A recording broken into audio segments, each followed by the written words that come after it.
Hey everyone, welcome back to another video, and today I'm going to be going over my top 5 setup tips on my 2022 GasGas MC350F. Now a lot of what I'm going to be sharing with you guys today can transfer over to a KTM or a Husky platform bike as well, or maybe even a different GasGas model bike. But nonetheless, I wanted to create a video for you guys who may be struggling with setup and hopefully help you guys with that. Now this setup is based around my height, weight, and riding ability. So these settings are really personalized for me. They're not gonna be for everyone out there, so some of what I'm about to explain to you, you guys might not have tried already or may have already and thought, wow, these settings are absolute dog shit.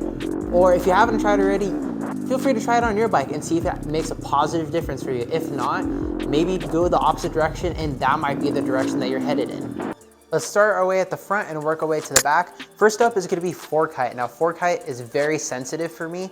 I like to run my forks pushed up through the clamps quite a bit more than other riders or a normal or a standard setting. So standard, I believe, is having the second rung or line shown just above where the top of the triple clamp is. I like to push mine up through the clamps a little bit, all the way to where you see the third line above the top of the triple clamps.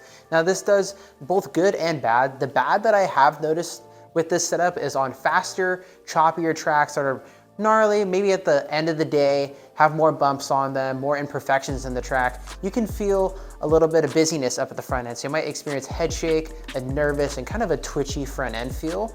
But the good that comes with this is I feel like you're able to initiate your lean into a turn quite a bit easier than having them at the second rung. When having them at the third rung, like I said, you're able to initiate your lean a little bit more.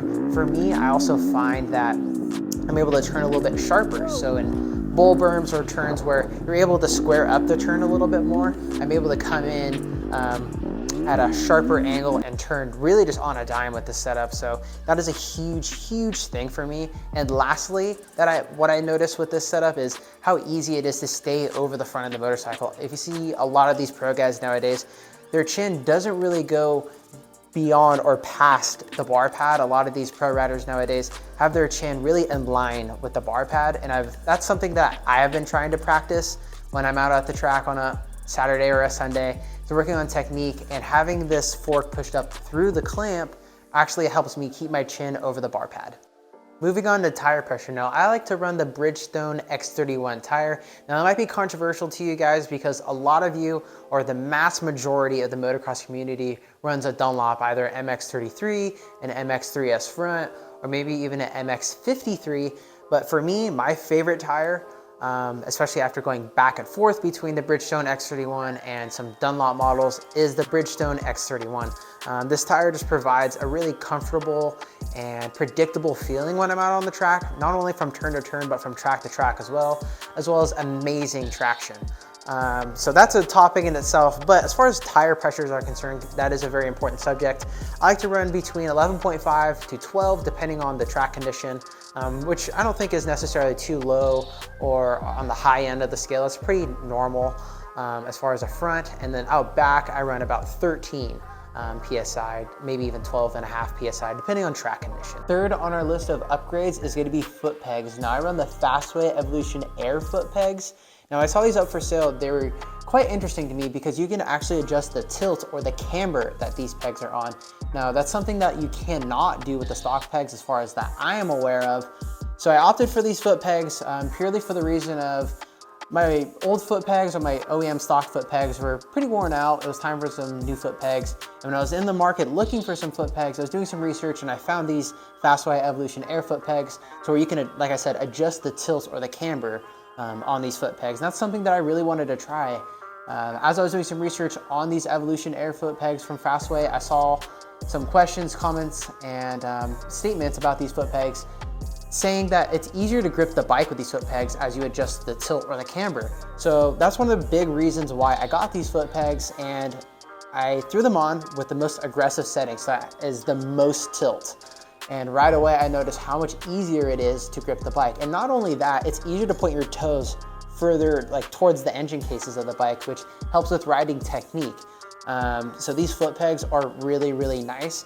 And if you're in the market for aftermarket foot pegs, look no further than the Fastway Evolution Air foot pegs. I know This is a bit pricey, and this is more of a mod than anything because you cannot, like I said, adjust the tilt of stock or OEM foot pegs. But if you are in the market for some Fastway foot pegs, these are the ones. Fourth on our list is going to be a seat. Now this seat is a lowered seat from GasGas by 15 millimeters. Now I'm 5 feet 7 inches tall, flat-footed, no shoes on, no nothing. With boots, you know, it adds maybe an extra inch or so. I run the Fox Instinct 2.0 boots. So like I said, you do get an extra inch, but I wanted to tailor my bike's ergonomics to fit me a little bit better, as I felt the seat to foot peg ratio was a little too long for me. Like I said, I'm 5'7", I don't have the longest legs in the world, so I wanted to shorten that up a little bit. So this seat being 15 millimeters lower, I feel like I can apply more pressure to my pegs and weight each peg differently and more effectively in the turns. So that helps a lot with keeping the bike planted, gripping the bike.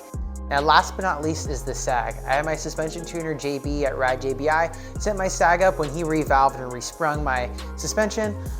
So he set it at 105, which is a pretty standard setting.